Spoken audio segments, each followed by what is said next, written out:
Shout Factory TV, changing the channel. The Battle of the Dogs storyboard to finished movie comparison. The storyboards here were drawn by James Husbands and 3D animatic by Matthias Hoene. Both really talented people I work with all the time. The way I like to work is first to write up a shot list, then do really small scribbles of each frame to visually get the mood right and the framings and which angle I want to shoot. And then in this case I worked with Matt Hoene to turn it into a 3D animatic to get a better sense of staging and movement. This was the first scene we shot with all the cast assembled, and it's the first time that all the pensioners were on set, really. And when we started rehearsing this part of the scene, I quickly realized, wait a second, this thing that was just described with one line in the script, the gang rush to the boat, actually took about 5 to 6 minutes of just really slow walking to get them all to the boat. So I ended up shooting a little bit more material than I really had anticipated and tried to get this sort of feeling that this is really the last stand and they're really struggling to keep all those zombies at bay. While here Honor Blackman is looking for the key to start the boat, which is very lucky that she knows how to drive boats. It is Honor Blackman after all, so you would expect her to know all those things. She found the key, and here's the big wide shot. We had a big crane doing this shot. I was always keen to just show a bit of scale at this point. Boat of the Dogs, Canary Wharf in the background, and give it a big heroic lift. And that's one of our 2 days of cranes that we had in the film. There we are. The boat's stuck with a metal chain. The truth is, no boat would ever be chained up with a metal chain, but it had to be, because otherwise they could have just cut it with a sword or shot it with a gun.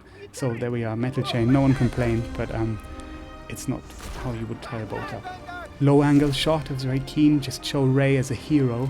I just really wanted to create this feeling of Alan Ford Ray as this heroic action movie character, in his late 70s. Just really kind of, because you don't see it much, and I wanted to sacrifice himself and have all those sort of big emotional moments that you'd expect in a big epic or action movie.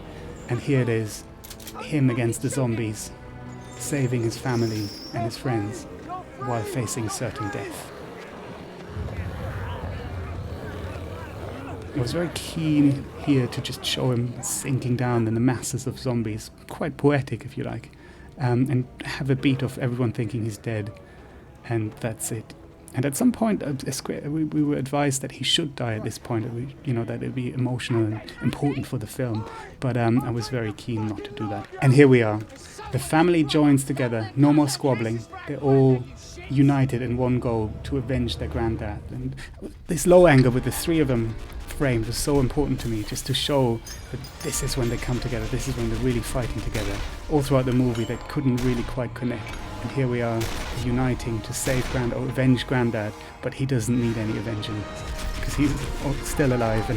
And I was worried that this wouldn't sell and people would go, wait a second, how did he survive this? But my theory was that he's on the floor holding the machine gun in 2 hands to just keep the zombies at bay, then pushes them off and shoots them. And there we are, Ray in 1,000 frames a second, slow motion, amazing.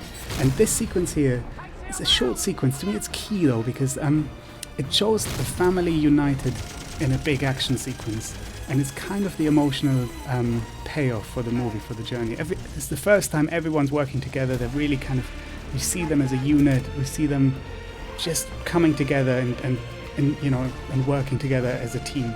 And I tried to circle everyone with a camera. Everyone has a little set piece.